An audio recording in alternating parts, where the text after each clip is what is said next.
Many of the names that have made the British motor industry great have long since fallen by the wayside.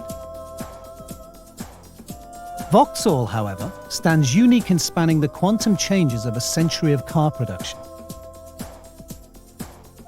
From the first car built in 1903 to the innovative models of the 90s, the Vauxhall name has adorned all kinds of motor vehicles, from record-breaking sports cars to spacious family cars, from military vehicles to luxury coach-built limousines. To the hundreds and thousands of motorists who have driven these machines, the name means one thing: that this is a vehicle built to the highest engineering standards, which will give years of reliable and enjoyable motoring.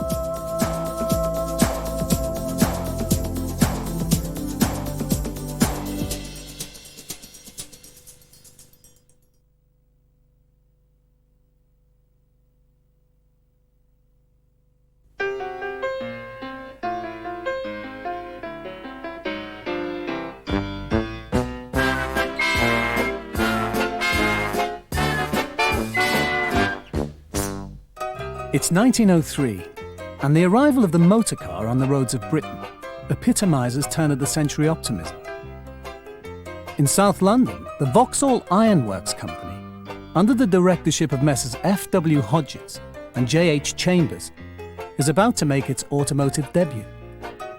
With a background in marine technology, few could have predicted this was truly a motoring landmark. The first car to carry the distinctive Griffin emblem was a one-cylinder, 5-horsepower two-seater, very much the horseless carriage. It went on sale for the princely sum of £136. One happy customer of the day reflects the reliability and inexpensive running costs. 9th of September 1904. With reference to the automobile, which I purchased on the 25th of April last, I should like you to know that I am more than delighted with its performance. The wear and tear driving at 15 miles an hour is, in my opinion, almost negligible. The average cost of running daily has worked out 1/3 that of the upkeep of my horse. An inexpensive, reliable and comfortable means of locomotion, say I. The next few years saw two historic developments. First was the relocation to a new factory site in Luton in 1905. Then in 1907 came the decision to establish car production under a new company name, Vauxhall Motors Limited. Vauxhall was quick to spot the association between sporting success and sales, and increasingly entered their cars in high-profile racing competitions. The A-Type and B-Type, both designed by their hot young engineer Lawrence Pomeroy, became respectively the first 20-horsepower car to exceed 100 miles an hour and the winner of 4 world speed records. Then in 1911 came the launch of the Prince Henry, popularly acknowledged as the first true sports car from a British manufacturer. By 1912, output at the Luton factory was up to 300 cars a year, and international competition had already opened up export markets, including Russia. As war closed in, Vauxhall's production focused on the D-Type Tourer, which became the standard staff car of the British Army, with nearly 2,000 built under government contract. At the other end of the spectrum, Pomeroy had designed the instant classic sports car, the E-Type, or 3098, in 1913. In short supply as production concentrated on the war effort, in the post-war period, its time would come.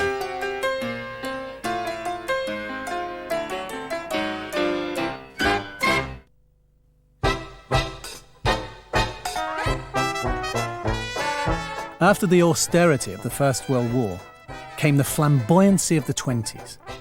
A dashing sports car was the epitome of a glamorous lifestyle. As the 20s roared to the tune of the Charleston, the Vauxhall 3098 became one of the great sporting cars of its day. The motoring boom soon had the middle classes clamouring for affordable and reliable motor cars. And to meet this demand, Vauxhall launched its first popular car in 1922, the M-Type. At £650 and offering 55 miles an hour and 30 miles per gallon, it was aimed fairly and squarely at the ordinary non-sporting driver. Despite the M-Type, Vauxhall remained a niche manufacturer, building cars mainly for the prestige end of the market. Then, in 1925, Vauxhall was bought by General Motors. This alliance would give Vauxhall the financial muscle to build cars for all kinds of customers, and the 30s would bear witness to the success of this strategy.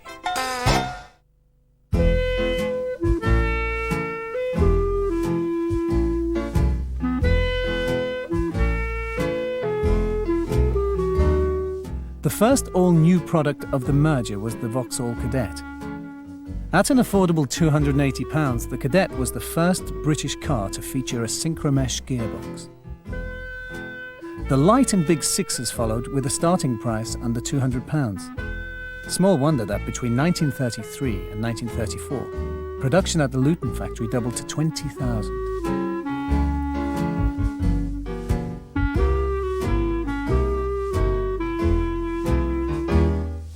General Motors' backing also allowed Vauxhall to enter the commercial vehicle market with the Bedford range in 1931. The lightweight construction and low price made the trucks instantly popular, not only in the UK, but throughout the Commonwealth and beyond. There was time for one more major innovation before the onset of war, and that was the introduction of the integral construction principle. Investing £1 million, Vauxhall became the first British manufacturer to build a car without a separate chassis. At once lighter and cheaper to build, 10,000 Vauxhall 10s were sold before the war.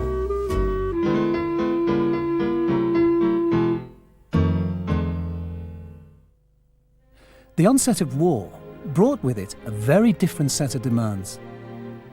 Car production effectively ground to a halt as the Luton plant produced steel helmets, ammunition, and worked on the development of aircraft jet engines. Bedford also played a crucial role in the war effort, building nearly 250,000 vehicles for the British Army. In 1940, with invasion imminent, the British Army had less than 100 tanks available. Vauxhall was charged with the task of designing and producing a new fleet. Within 1 year, the first 38-ton Churchill tank was rolling off the production line.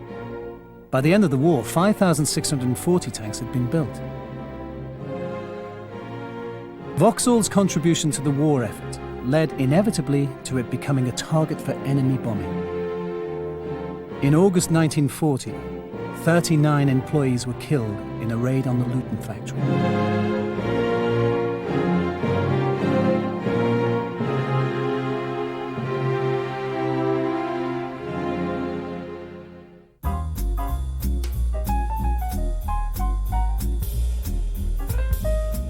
Vauxhall's car production resumed after the war with the pre-war lineup. Few could have anticipated the motoring boom that was just around the corner. The early 50s were heady times, with the Festival of Britain, the Coronation, and Edmund Hillary's conquest of Everest in consecutive years. New stylish cars whose design looked to the future marked the end of austerity and rationing. The Vauxhall E-Type of 1951 boasted curved windscreens and all-enveloping bodywork, appealing to the style-conscious customer. By 1953, as Vauxhall Motors celebrated its Golden Jubilee, it had established itself as a truly world-class motor manufacturer. The Luton plant now covered 80 acres and employed 13,000 people. Annual output exceeded 100,000 for the first time, and the millionth vehicle rolled off the production line. Whoa there, children, what's all the hurry? Ah, I see, it's an exciting moment when Pop arrives home with his new Vauxhall Cresta. Smashing, isn't it? Plenty of room inside? Big windows to see out of? Room enough in the boot for a bunch of stowaways. Gosh, what an engine. 2¼ litres in there, Jimmy. Lots of zip, long life, and light on petrol, too. Plus, of course, the go-anywhere, climb-anything, top gear performance that makes driving a treat. This is a car that pleases the whole family. If you want 4-figure engineering at a 3-figure price, see your Vauxhall dealer. But all this was still not enough to satisfy an automobile-hungry public. The next year would see a further investment of £36 million in a brand new production building. The first Victor appeared in 1956 and within a year had sold 100,000 units and had become Britain's #1 export model. As the 50s progressed, popular culture began to influence the way cars looked. As rock and roll swept in from America, so Vauxhall cars began to adopt transatlantic style cues. The 1957 big Velox and Cresta models boasted finned bodywork, bags of chrome, bench seats and aero-influenced dashboards.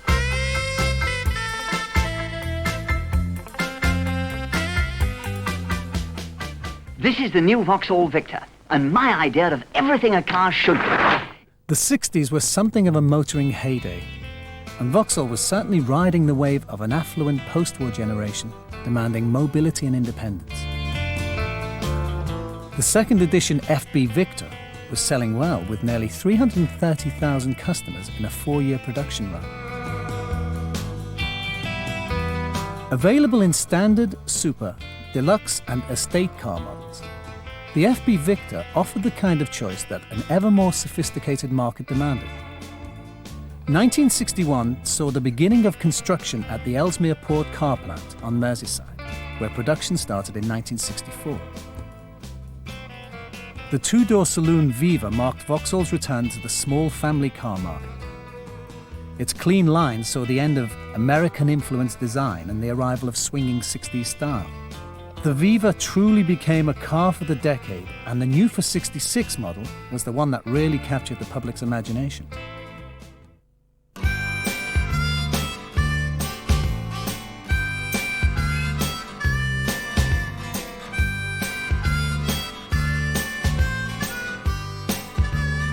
With England as World Cup champions, the Beatles changing popular music forever, and London the centre of the world fashion scene, the Viva was the right car at the right time. With 26 models to choose from, the Vauxhall Viva range gained a bigger share of the UK car market than any previous Vauxhall, and by 1970 well over 500,000 had been sold.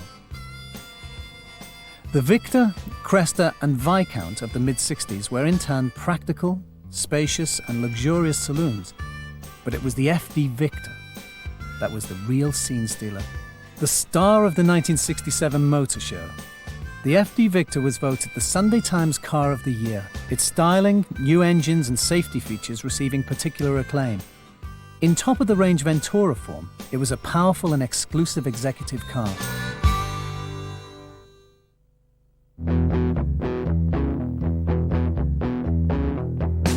The 70s would see the end of the Viva and Victor family lines. In 1971, the millionth Viva rolled off the production line at Ellesmere Port, whilst the FE Victor soldiered on until 1978, when it was replaced by the all-new Carlton. Before the early rains came, the intrepid Smith family set off on safari in their new Vauxhall Viva. Stores were quickly loaded, and the eager hunters comfortably seated.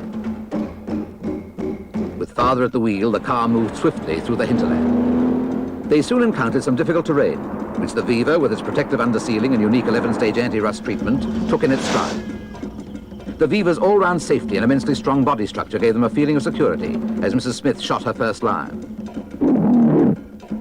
Keeping cool with the aid of the through-flow ventilation, Katie delivered a well-aimed shot and bagged a rogue elephant. Even the speed and grace of the cheetahs were no match for the lively Viva, and they were soon safely back at base.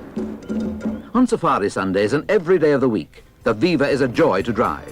However, the most significant new models of the 70s didn't arrive until the middle of the decade, with the launch of the Chevette and Cavalier.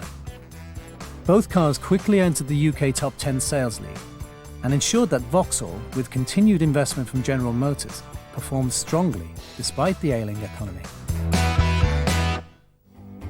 The 70s also saw a return to competition success as powerful Chevettes and Forenzas set the pace on European race circuits.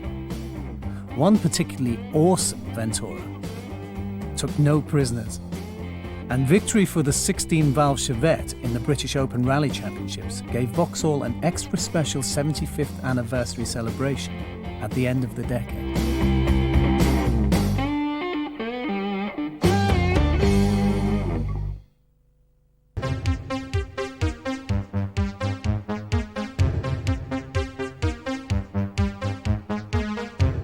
The 80s saw greater integration with Opel, Vauxhall's sister company in Germany, and the shaping of the range of Vauxhall cars that we are familiar with today. First out of the blocks at the turn of the decade was the new Astra, Vauxhall's first front-wheel drive model. The second generation model followed 4 years later, built on the new robotised lines at Ellesmere Port. Available in 17 different models to start with, the Bellman Saloon and stylish convertible would follow later in the decade. Meanwhile, the groundbreaking Cavalier was going from strength to strength. The front-wheel drive Mark II arrived in 1981 and became central to Vauxhall's success in the 80s. Vauxhall took its first step into the small car market in 1983 with the Nova. The nippy small car became a key player in the 80s hatchback scene.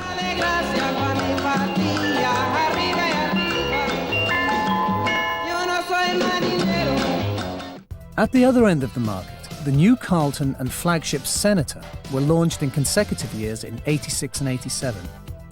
Indeed, 1987 turned out to be an important year. The Carlton was voted European Car of the Year.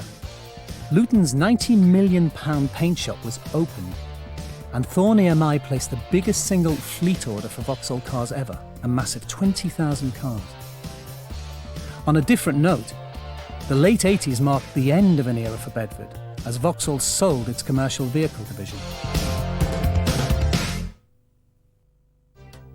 The 90s saw the return of truly exciting cars to meet customers' varied and more leisure-orientated lifestyles, and Vauxhall was immediately setting the pace. The Calibra upped the stakes in the coupe market, offering performance to match its looks. It was the world's most aerodynamically efficient production car. The Frontera followed a year later in 1991, Vauxhall's first four-wheel drive vehicle. This was a sector that was to witness dramatic growth in the 90s. The Mark III Astra was introduced in 1992 and became the most successful new model launch in Vauxhall's history. These were busy and exciting times for Vauxhall, and the arrival of the Corsa reflected the confidence of the company. The Corsa brought fresh chic and styling to the small car market. The emphasis has not just been on new models. The 90s have seen innovation of many other aspects of Vauxhall's cars. In 1992, as part of its environmental commitment, Vauxhall became the first UK manufacturer to provide catalytic converters as standard across its whole range.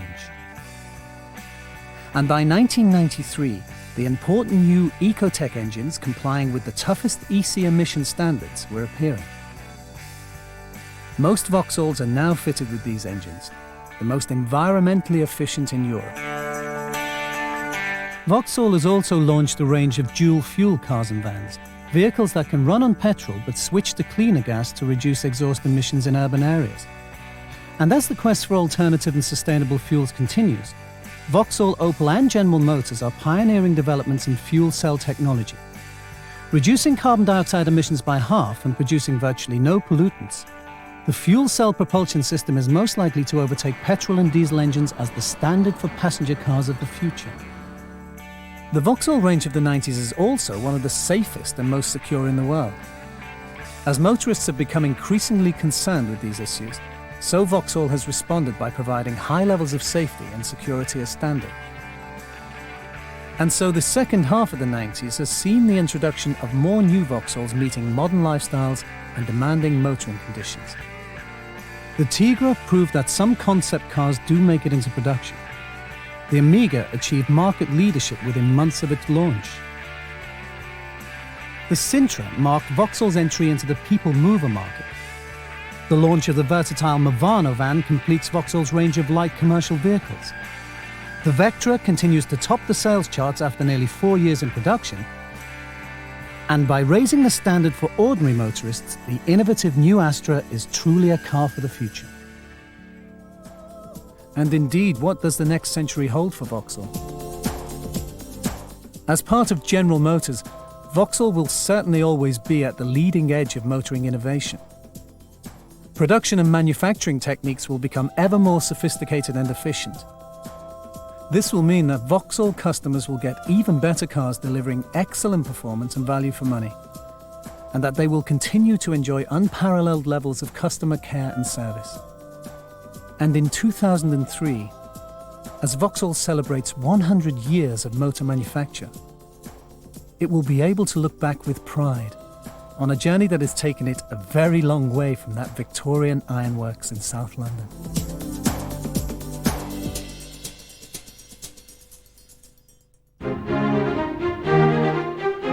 Vauxhall, raising the standard.